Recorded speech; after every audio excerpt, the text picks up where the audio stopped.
नमस्कार साथियों, आज 23 अप्रैल 2023 और 18 अप्रैल को सुशीला तिवारी जो हल्द्वानी में स्थित मेडिकल कॉलेज है वहाँ पर नर्सिंग स्टाफ गौरव उप्रेती के साथ डॉक्टर द्वारा जो मारपीट की गई, उसका एलिंग वेलफेयर नर्सेज फाउंडेशन ने संज्ञान लिया और हल्द्वानी स्थित मेडिकल चौकी में प्राथमिकी दर्ज करवाई। उसके बाद सुशीला तिवारी मेडिकल कॉलेज के प्राचार्य डॉक्टर अरुण जोशी जी से मुलाकात करके जल्द से जल्द संबंधित डॉक्टर के खिलाफ़ सख्त से सख्त कार्रवाई करवाने की मांग की। लिखित में वो सारी एप्लीकेशंस, वो सारी शिकायतें डॉक्टर अरुण जोशी जी को दी गई। उसके बाद एलिंग वेलफेयर नर्सेज फाउंडेशन द्वारा ह्यूमन राइट्स में भी कंप्लेंट की गई, मुख्यमंत्री जी को भी कंप्लेंट की गई, TNAI में भी कंप्लेंट की गई, DG हेल्थ को भी कंप्लेंट की गई है। हम अपनी तरफ से अपने साथी के लिए तत्पर हैं, हर तरीके से हम खड़े हैं। किसी भी तरह से इस तरह की अराजकता उत्तराखंड का नर्सिंग संवर्ग बिल्कुल सहन नहीं करेगा। जिस तरह से गौरव भाई के साथ मारपीट हुई, गाली गलौज हुई, नौबत यहाँ तक आ गई कि उस समय ट्रॉमा ICU में जो फीमेल स्टाफ थी, जब उन्होंने देखा कि गौरव को कहीं जान से ना मार दें, वो इतना डर चुकी थी कि मजबूरी में उनको ट्रॉमा ICU के बाहर जो मरीजों के अटेंडेंट थे उनको बुलाकर गौरव को छुड़वाना पड़ा। गौरव को इतना बुरी तरीके से मार दिया गया था कि गौरव उस समय बिल्कुल भी कुछ सोचने समझने की शक्ति में नहीं था, बिल्कुल उसको कुछ होश ही नहीं था। जब हमने गौरव से बात की तो गौरव ने कहा कि अचानक ही डॉक्टर ने मेरे ऊपर हमला कर दिया और पीछे से हमला किया। सोचिए कि उस समय कैसा माहौल रहा होगा और किस मानसिकता से हमला किया, क्यों ऐसा किया गया। और वहाँ CCTV फुटेज में भी आप देख सकते हैं, अगर जांच कमेटी उस CCTV फुटेज को देखेंगे तो उसमें भी क्लियर हो जाएगा कि किस तरीके से मरीजों के अटेंडेंट भागते हुए अंदर आ रहे हैं। जितने भी मरीजों के अटेंडेंट वहाँ पर मौजूद थे उनके भी बयान होने चाहिए, उनके बयान भी लिए जाने चाहिए, क्योंकि वो बहुत बड़े गवाह हैं। और गौरव द्वारा संबंधित डॉक्टर के HOD को भी कॉल की गई थी, क्योंकि बार बार कॉल करके उनको बुलाया जा रहा था लेकिन वो नहीं आ रहे थे। तो फिर गौरव द्वारा उनके HOD को कॉल की गई थी, जिससे शायद उनको गुस्सा आया और उन्होंने सारा गुस्सा गौरव के ऊपर निकाल दिया। मैं उत्तराखंड के समस्त साथियों से एक निवेदन करना चाहता हूँ, सभी लोग तैयार रहें। अगर हमारे साथी के साथ न्याय नहीं हुआ, पहले तो मैं उम्मीद करूँगा, मुझे पूरी उम्मीद है कि संबंधित डॉक्टर के खिलाफ़ उचित कार्यवाही की जाएगी, उसका सस्पेंशन होगा, उसको बर्खास्त किया जाएगा, क्योंकि मुझे नहीं लगता कि ऐसे शख्स को डॉक्टर बनने का कोई अधिकार है। जो बिना वजह के हाइपर होकर इस तरह से मारपीट कर रहा है, गाली गलौज कर रहा है, आप खुद सोचिए कि ऐसे शख्स को डॉक्टर होना चाहिए, नहीं होना चाहिए। गौरव को बहुत बुरी तरीके से मारा गया है और लगातार हम इस संबंध में कार्यवाही कर रहे हैं। और मैं सभी नर्सिंग साथियों से, जो हमारे सीनियर्स हैं, जूनियर्स हैं, जितने भी उत्तराखंड के अंदर, चाहे वो परमानेंट नर्सिंग साथी हैं या फिर बेरोज़गार हैं या फिर संविदा या कहीं पर भी हैं, जितना भी नर्सिंग संवर्ग है, मैं सबसे निवेदन करना चाहता हूँ, सबसे एक अपील कर रहा हूँ। अगर सुशीला तिवारी का ये मामला, इस मामले में अगर गौरव को न्याय नहीं मिलता है तो सभी लोग पूरी तरह से कार्य बहिष्कार करेंगे। जब तक हमको न्याय नहीं मिलेगा तब तक हम अपना कार्य शुरू नहीं करेंगे। ये मैं इसलिए कह रहा हूँ क्योंकि ये हमारे हक की लड़ाई है। जब गौरव ने एक शब्द उनसे नहीं कहा, कोई मिस्टेक गौरव की नहीं थी, कोई गलती जब गौरव नहीं कर रहा है, कुछ शब्द उनसे कोई बहस उनके साथ नहीं हुई, कुछ भी नहीं हुआ, बिना वजह के जब इतना मारा जा रहा है, आप सोचिए अगर कोई गलती हो जाती तो वो क्या करता। कैसा माहौल बना दिया गया है। कहते हैं डॉक्टर भगवान का रूप होते हैं। आज डॉक्टर जैसे प्रोफेशन को भी कुछ लोग बदनाम करने में लगे हुए हैं। कहीं ना कहीं ये ऐसे लोग हैं जो अच्छे लोगों की छवि भी ख़राब करने पर आमादा हैं। लगातार हम इस मामले में कार्यवाही कर रहे हैं, लेकिन बड़े अफसोस की बात है कि हमारे नर्सिंग साथी पता नहीं कहाँ सोए हैं। आज 18 तारीख के बाद आज 23 तारीख है और आप सोचिए अभी भी नर्सिंग साथियों का कोई अता पता नहीं है, किसी को कोई मतलब नहीं है। ये बहुत दुर्भाग्य की बात है। हमारे एक साथी के साथ इतनी बड़ी घटना हो जाती है, इतना कुछ हो जाता है, उसके ऊपर हाथ उठाया जाता है, उसको इतनी बेरहमी से मारा जाता है, गाली गलौज की जाती है बिना किसी गलती के, और उसके बाद भी एक भी नर्सिंग साथी गौरव के साथ खड़ा नहीं है। मुझे नहीं समझ में आता है ऐसा क्यों हो रहा है।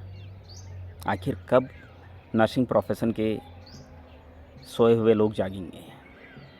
हमको थोड़ा सा जागरूक होना चाहिए। हमको समझना चाहिए कि ऐसी घटना भगवान ना करे कभी हमारे साथ हो तो क्या होगा। अगर इसी तरह से हम अपने घरों के अंदर छुपे रहेंगे, इसी तरीके से अगर हम चुप्पी साधे रहेंगे, इसी तरीके से अगर हम इस तरह की हरकतों को बर्दाश्त करते रहेंगे तो इस प्रोफेशन का वैल्यू कभी नहीं उठ पाएगा। हम लगातार कई सालों से इस प्रोफेशन को ऊपर उठाने की लड़ाई लड़ रहे हैं, इस प्रोफेशन की वैल्यू बढ़ाने की लड़ाई लड़ रहे हैं, इस प्रोफेशन को एक बेहतर स्टैंड देने की कोशिश कर रहे हैं, लेकिन कहीं ना कहीं हमारे ही साथी हमें ही सपोर्ट नहीं करते हैं। ये बहुत दुर्भाग्य की बात है। आप सोचिए इतनी बड़ी दुर्घटना हो जाती है, इतना बेरहमी से गौरव उप्रेती को मारा जाता है। अगर कायदे से देखा जाए तो उसी समय पूरे सुशीला तिवारी अस्पताल में जितने भी नर्सिंग साथी हैं उन्होंने सब ने काम बंद करके हॉस्पिटल परिसर से बाहर आ जाना चाहिए था। आपके एक साथी को वहाँ इतनी बुरी तरीके से मारा जाता है, आप कैसे वहाँ पर ड्यूटी कर रहे हैं। आपको तो थोड़ा सा तो आप लोगों को शर्म आनी चाहिए। थोड़ा सा आप लोग सोचिए, अगर यही चीज़ हमारे किसी परिवार के वाले के साथ हुआ होता, क्या तब भी आप इसी तरीके से ड्यूटी करते? अगर आपके साथ ही ऐसा होता तो क्या तब भी आप अपना ईमान मार के ड्यूटी कर रहे होते? एटलीस्ट जानने की तो कोशिश करते ऐसा क्या हो गया, क्यों इस तरीके से चुप्पी साधे हुए हैं आप लोग? क्यों आप लोग अपने साथी के लिए आगे नहीं आ रहे हैं?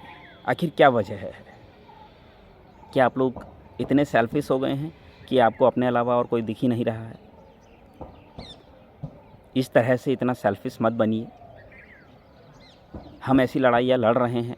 इससे पहले भी एक लड़ाई हमने लड़ी थी, एलिंग वेलफेयर नर्सेस फाउंडेशन ने लड़ी थी, जब शायद आपको याद हो ना हो, हल्द्वानी महिला अस्पताल में खटीमा निवासी एक गर्भवती महिला की डिलीवरी का केस था जो गेट पर हुई थी। उसमें एक हमारी महिला साथी, फीमेल नर्सिंग अधिकारी जो ड्यूटी में थी, उनको फंसाने की पूरी कोशिश की जा रही थी। और इस संबंध में मैं ही सबसे पहले महिला हॉस्पिटल गया था और सीएमओ मैम से, एडीजी मैम से, सभी से मैं मिला और मैंने अपनी उस महिला साथी के पक्ष में सभी से बहुत तरीके से सबसे बात की और उस महिला साथी के ऊपर मैंने कोई भी कार्यवाही नहीं होने दी। और इतना कुछ करने के बाद हमने लगातार कोशिश की कि हमारा कोई नर्सिंग साथी उसमें बेवजह ना फंसे, क्योंकि उसमें भी डॉक्टर की गलती थी और कहीं ना कहीं नर्सिंग साथियों को उनकी गलती बताई जा रही थी, जो कि नर्सिंग साथियों की कोई गलती नहीं थी, हमारे नर्सिंग साथियों की वहाँ पर कोई भी मिस्टेक नहीं थी और फिर भी उनको फंसाने की कोशिश की जा रही थी। लेकिन जब सारा प्रकरण हमने सीएमओ मैम के सामने रखा, एडीजी मैम के सामने रखा, तो उन्होंने चीज़ों को बहुत बारीकी से देखा और संबंधित डॉक्टर जो दोषी था उसके खिलाफ कार्यवाही की। तो साथियों, मैं आपको बस इतना कहना चाहता हूँ कि यूनिटी में रहिए। हालांकि उस महिला साथी ने उसके बाद, हमने अपनी तरफ से तो किया, लेकिन वो महिला जो फीमेल नर्सिंग अधिकारी थी, मैं नाम नहीं लेना चाहूँगा, हमारे कई आंदोलन हुए कितने, उसके बाद हमने कितना कुछ किया, लेकिन उन्होंने कभी हमारी तरफ झांकने तक की कोशिश नहीं की। और एक बार मैंने कॉल भी किया था तो उन्होंने बड़ा गंदा रिस्पांस मुझे किया। खैर कोई बात नहीं, कहते हैं कि अपनी तरफ से अच्छाई कर लेनी चाहिए, बाकी कोई बात नहीं, आगे सब चलता रहता है, ये होता रहता है, लोगों की मानसिकता होती है। हमने कभी भी अपने किसी नर्सिंग साथी, कभी भी कोई भी अगर मुसीबत में है तो हम गए हैं, ऐसा नहीं कि नहीं गए हैं, और अपनी तरफ से पूरी कोशिश की है।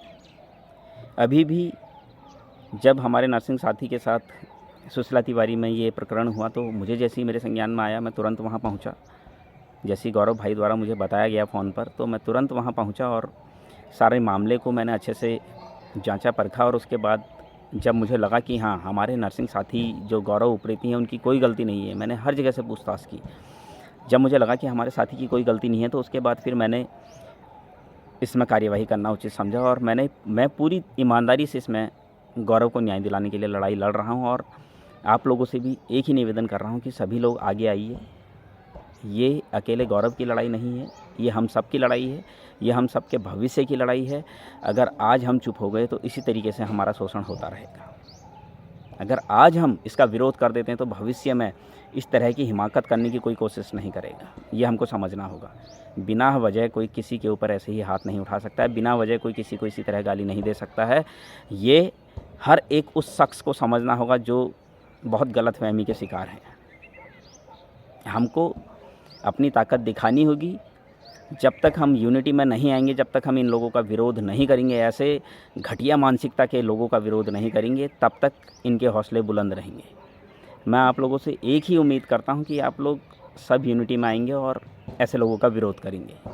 और ऐसे लोगों का विरोध करना जायज़ है।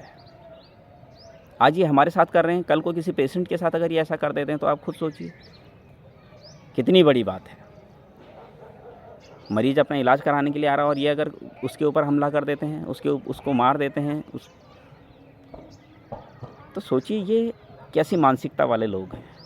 और इनकी मानसिकता को सही करना ये हमारा काम है। और ये तभी होगी इनकी मानसिकता सही जब हम लोग एक होकर इनके खिलाफ़ आवाज़ उठाएंगे।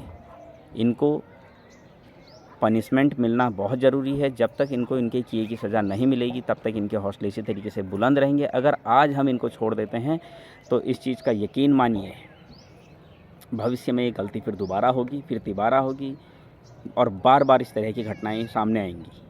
मैं अभी भी आप लोगों से कह रहा हूँ, अगर आज हम इन चीज़ों को अनदेखा कर देते हैं तो हो सकता है अगला नंबर हमारा हो।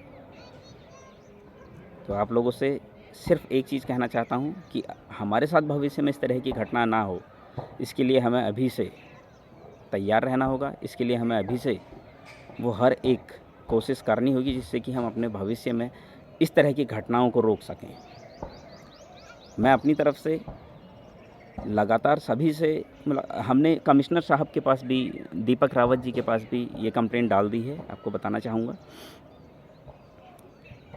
और डीजी हेल्थ में भी हमने ये कंप्लेंट डाल दी है और सेंट्रल लेवल में भी हम इसमें कंप्लेंट कर रहे हैं।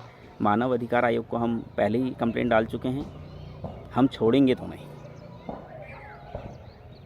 कोई मेरा साथ दे ना दे, अगर हमारे साथी के साथ गलत हुआ है तो हम छोड़ेंगे तो नहीं, इतना तो याद रखना। बस इतना है, साथ रहेंगे तो बहुत अच्छा है, नहीं रहेंगे तो भी मैं इस लड़ाई को लड़ूंगा। मेरे साथ के कुछ लोग हैं जो इस लड़ाई को मेरे साथ लड़ रहे हैं। और आप लोगों से बस यही कहना चाहूँगा कि अपने भविष्य को सुरक्षित करने के लिए, भविष्य में इस तरह की घटनाएं फिर दोबारा ना हो, इस तरह की हरकतें दोबारा फिर कोई ना करे, इसके लिए हम सब लोगों को आगे आना होगा। अगर हम आज चूक गए तो याद रखना भविष्य में हम ऐसी घटनाओं का लगातार शिकार होते रहेंगे। उम्मीद करता हूँ आप लोग मेरी बातों से थोड़ा बहुत सीख लेंगे और एक होकर आगे आएंगे और ऐसे लोगों का विरोध करेंगे। धन्यवाद।